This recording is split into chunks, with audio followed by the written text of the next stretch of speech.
कि पहले भी भारत की प्रॉस्पेरिटी में ईस्टर्न इंडिया का बहुत बड़ा रोल हुआ करता था। आज जब भारत विकसित होने की तरफ बढ़ रहा है तो एक बार फिर ईस्टर्न इंडिया, हमारा ये नॉर्थ ईस्ट अपना सामर्थ्य दिखाने जा रहा है। एडवांटेज आसाम को मैं इसी स्पिरिट के रिफ्लेक्शन के रूप में देख रहा हूं। मैं असम सरकार को, हेमंता जी की पूरी टीम को इस भव्य आयोजन के लिए बहुत बहुत बधाई देता हूं। मुझे याद है 2013 में मैं चुनाव अभियान के लिए आसाम का दौरा कर रहा था, तो एक सभा में ऐसे ही मेरे मन से एक शब्द निकला था और मैंने कहा था, वो दिन दूर नहीं जब लोग अल्फाबेट्स पढ़ना शुरू करेंगे तो कहेंगे ए फॉर आसाम।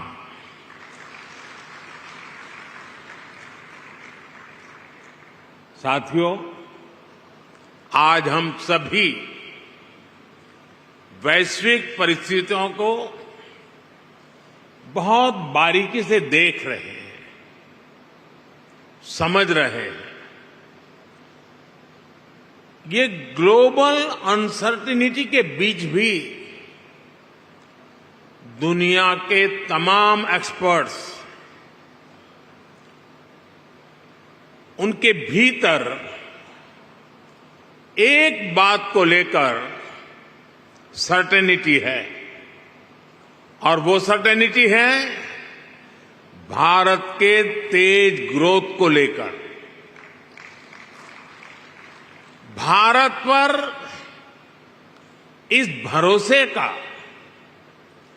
बहुत ठोस कारण है। आज का भारत आने वाले 25 साल की इस 21वीं शताब्दी के लॉन्ग टर्म विजन को ध्यान में रखते हुए एक के बाद एक कदम उठा रहा है, व्यापक स्तर पर काम कर रहा है। आज दुनिया का भरोसा भारत की युवा आबादी पर है, जो बहुत तेजी से स्किल्ड हो रही है, इनोवेट कर रही है। आज दुनिया का भरोसा भारत के उस नियो मिडिल क्लास पर है जो गरीबी से निकलकर नई एस्पिरेशन के साथ आगे बढ़ रहा है। आज दुनिया का भरोसा भारत की उस 140 करोड़ जनता पर है जो पॉलिटिकल स्टेबिलिटी और पॉलिसी कंटिन्यूटी को सपोर्ट कर रही है। आज दुनिया का भरोसा भारत की उस गवर्नेंस पर है जो लगातार रिफॉर्म कर रही है। आज भारत अपनी लोकल सप्लाई चेन को मजबूत कर रहा है। आज भारत दुनिया के अलग अलग रीजन्स के साथ फ्री ट्रेड एग्रीमेंट्स कर रहा है। ईस्ट एशिया के साथ हमारी कनेक्टिविटी लगातार सशक्त हो रही है और नया बन रहा India middle east, Europe economic corridor भी अनेक नई संभावनाएं लेकर आ रहा है। साथियों, भारत पर मजबूत होते ग्लोबल ट्रस्ट के बीच आज हम सभी यहां असम में जुटे हैं, मां कामाख्या की धरती पर जुटे हैं। भारत की ग्रोथ में असम का कंट्रीब्यूशन लगातार बढ़ता जा रहा है। 2018 में एडवांटेज असम समिट का पहला एडिशन आयोजित हुआ था। तब असम की इकोनॉमी 3.25 लाख करोड़ रुपए की थी। आज असम करीब 6 लाख करोड़ रुपए की इकोनॉमी वाला राज्य बन गया है। यानी भाजपा सरकार में सिर्फ 6 सालों में असम की इकोनॉमी की वैल्यू डबल हो गई है। ये डबल इंजन की सरकार का डबल इफेक्ट है। असम में हुए ढेर सारे इन्वेस्टमेंट ने, आप सभी ने असम को अनलिमिटेड पॉसिबिलिटीज का राज्य बना दिया है। असम सरकार यहां एजुकेशन, स्किल, अन्य कई प्रकार के डेवलपमेंट और साथ साथ बेहतर इन्वेस्टमेंट एनवायरनमेंट पर फोकस कर रही है। बीते सालों में भाजपा सरकार ने यहां कनेक्टिविटी से जुड़े इंफ्रास्ट्रक्चर पर बहुत काम किया है। मैं आपको एक उदाहरण देता हूं।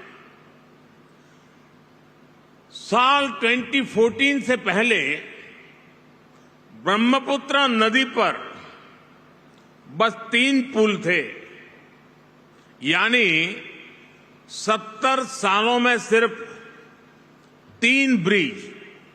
लेकिन बीते 10 सालों में हमने 4 नए ब्रिज बनाए हैं। हमने इनमें से एक ब्रिज का नाम भारत रत्न भूपेन हजारिका जी के नाम पर रखा है। असम को 2009 से 2014 के बीच रेल बजट में औसतन 2,100 करोड़ रुपए मिले थे। हमारी सरकार ने असम के रेलवे बजट को 4 गुना से ज्यादा बढ़ाकर 10,000 करोड़ रुपए तक पहुंचा दिया। असम के 60 से ज्यादा रेलवे स्टेशन को भी मॉडर्नाइज किया जा रहा है। आज गुवाहाटी से न्यू जलपाईगुड़ी के बीच नॉर्थ ईस्ट की पहली सेमी हाई स्पीड ट्रेन चल रही है। साथियों, असम की एयर कनेक्टिविटी का तेज गति से विस्तार हो रहा है। 2014 तक यहां सिर्फ 7 रूट्स पर फ्लाइट्स ऑपरेट होती थी। अब करीब करीब 30 रूट्स पर फ्लाइट्स चलने लगी है। इससे लोकल इकोनॉमी को भी बहुत बड़ा बूस्ट मिला है।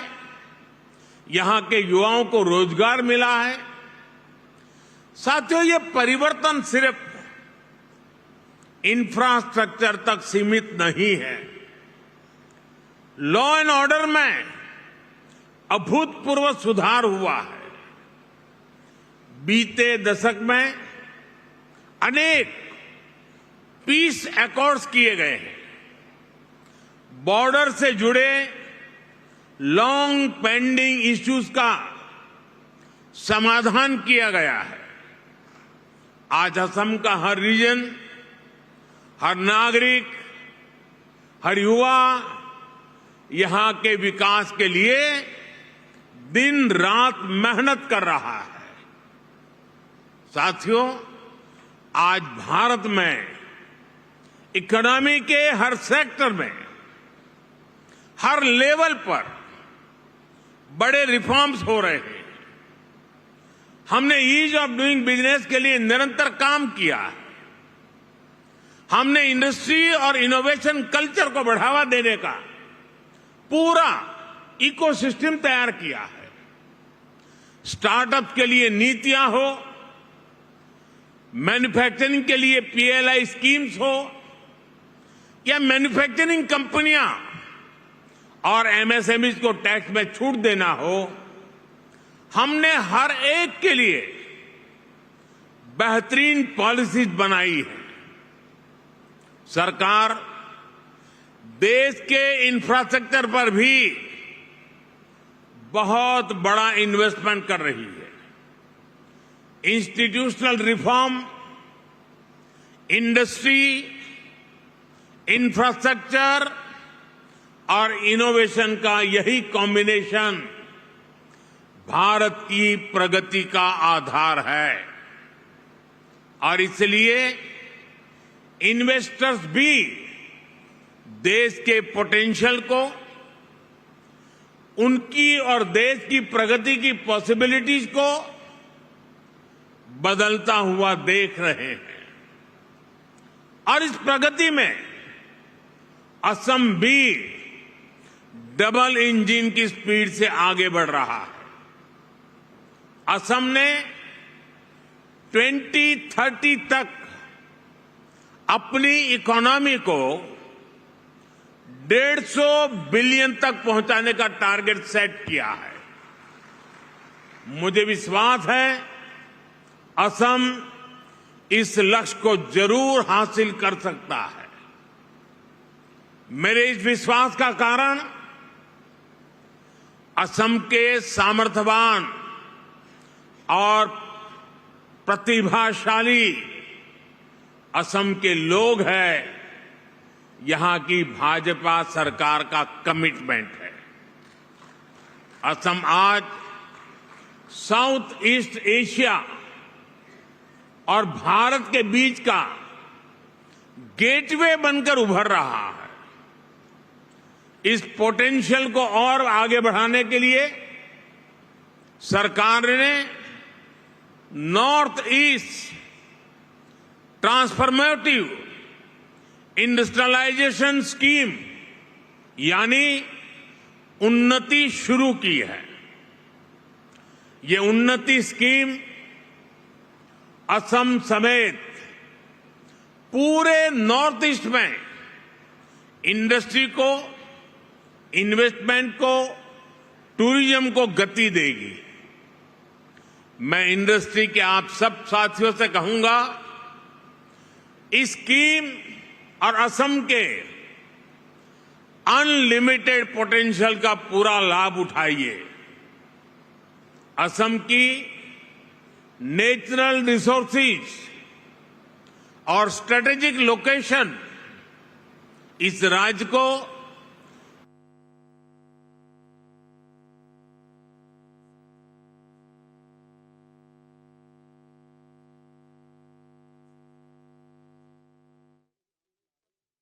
के शौकीनों के जीवन का हिस्सा बन चुकी है।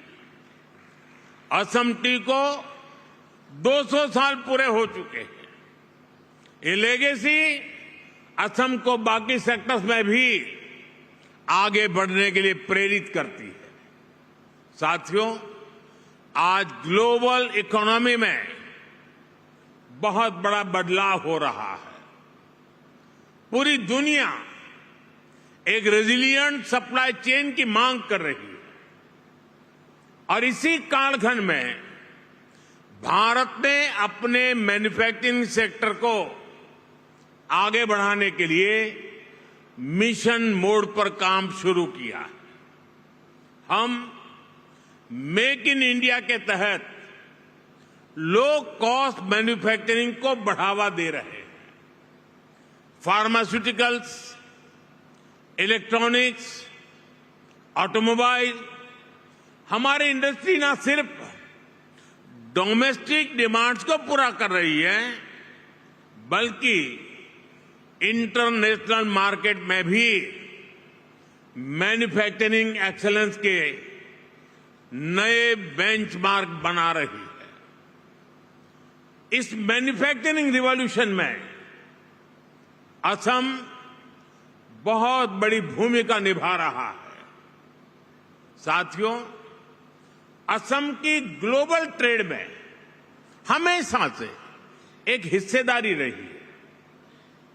आज पूरे भारत के ऑन शोर नेचुरल गैस प्रोडक्शन का 50% से ज्यादा शेयर असम के पास है। बीते कुछ सालों में यहां की रिफाइनरीज की कैपेसिटी में बहुत बड़ी वृद्धि की गई है। इलेक्ट्रॉनिक्स, सेमीकंडक्टर्स और ग्रीन एनर्जी जैसे इमर्जिंग सेक्टर में भी असम तेजी से उभर रहा है। सरकार की पॉलिसीज के कारण असम हाईटेक इंडस्ट्रीज के साथ साथ स्टार्टअप्स का भी हब बन रहा है। साथियों, अभी कुछ दिन पहले ही बजट में केंद्र सरकार ने नामरूप 4 प्लांट को भी मंजूरी दी है। आने वाले समय में ये urea production plant north east सहित पूरे देश की यूरिया की डिमांड को पूरा करेगा। वो दिन दूर नहीं जब असम पूर्वी भारत का एक बड़ा मैन्युफैक्चरिंग हब बनेगा और इसमें केंद्र सरकार हर तरह से राज्य की भाजपा सरकार को मदद कर रही है। साथियों, 21वीं सदी में दुनिया की प्रोग्रेस डिजिटल रिवॉल्यूशन, इनोवेशन और टेक्नोलॉजिकल प्रोग्रेस पर निर्भर है। इसके लिए हमारी तैयारी जितनी बेहतर होगी, दुनिया में हमारी ताकत भी उतनी ज्यादा होने वाली है। इसलिए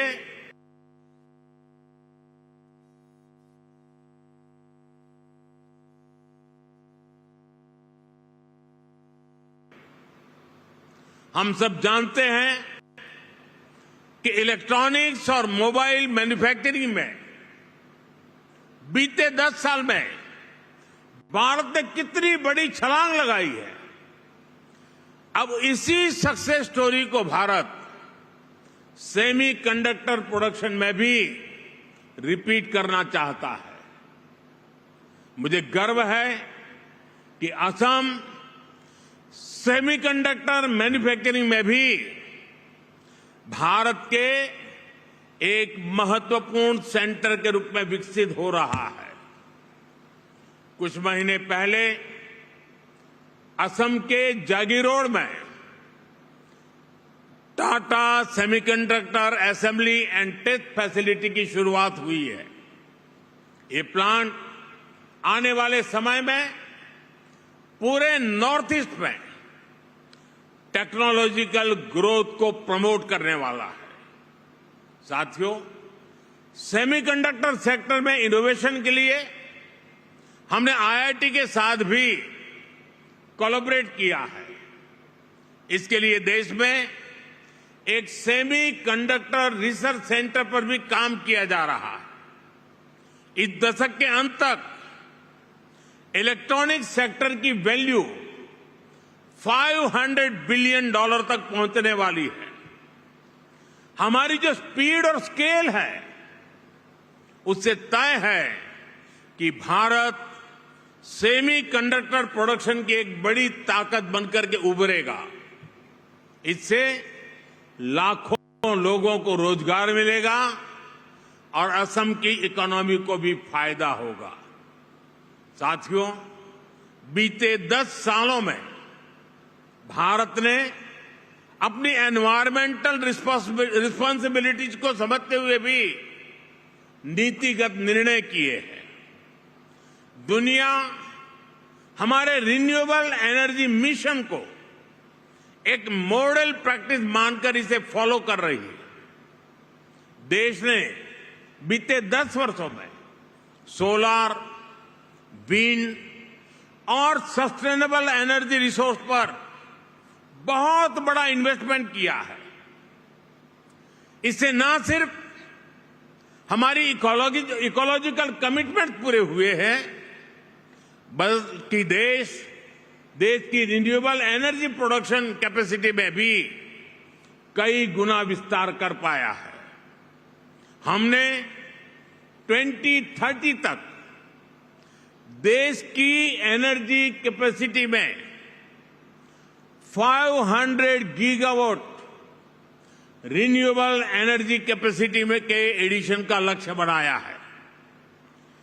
2030 तक देश का annual green hydrogen production 5 million metric ton हो, सरकार इसके लिए मिशन बनाकर काम कर रही है। देश में गैस इंफ्रास्ट्रक्चर बढ़ने के कारण डिमांड भी तेजी से बढ़ी है। गैस बेस्ड इकोनॉमी का पूरा सेक्टर तेजी से एक्सपांड हो रहा है। इस जर्नी में असम के पास बहुत बड़ा एडवांटेज है। सरकार ने आप सबके लिए बहुत सारे रास्ते बनाए हैं। पीएलआई स्कीम से लेकर ग्रीन इनिशिएटिव के लिए बनी सारी पॉलिसीज आपके हित में हैं।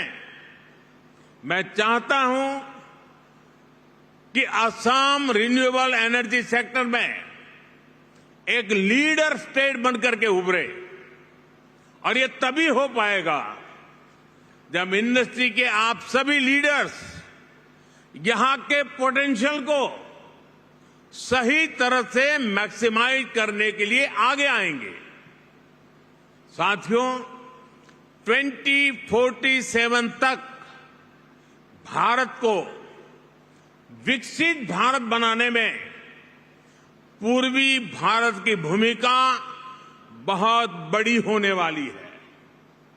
आज पूर्वोत्तर और पूर्वी Bharat infrastructure, logistics, agriculture, tourism और इंडस्ट्री में तेज रफ्तार से आगे बढ़ रहा है। वो दिन दूर नहीं जब दुनिया भारत की डेवलपमेंट जर्नी में इस क्षेत्र को सबसे आगे बढ़ते हुए देखेगा। मुझे विश्वास है आप इस यात्रा में असम के साथी बनेंगे, साझीदार बनेंगे। आइए एक साथ मिलकर हम असम को एक ऐसा राज्य बनाएं जो पूरे ग्लोबल साउथ में भारत की कैपेबिलिटीज को नई ऊंचाइयों तक पहुंचाए। एक बार फिर आज की समिट के लिए आप सभी को मेरी ढेर सारी शुभकामनाएं। और जब मैं कह रहा हूं तो मैं आपको विश्वास दे रहा हूं, मैं आपके साथ हूं। विकसित भारत की जर्नी में आपके योगदान का पूरा समर्थक हूं। बहुत बहुत धन्यवाद। Thank you, sir, for your unwavering support and encouragement for the economic development.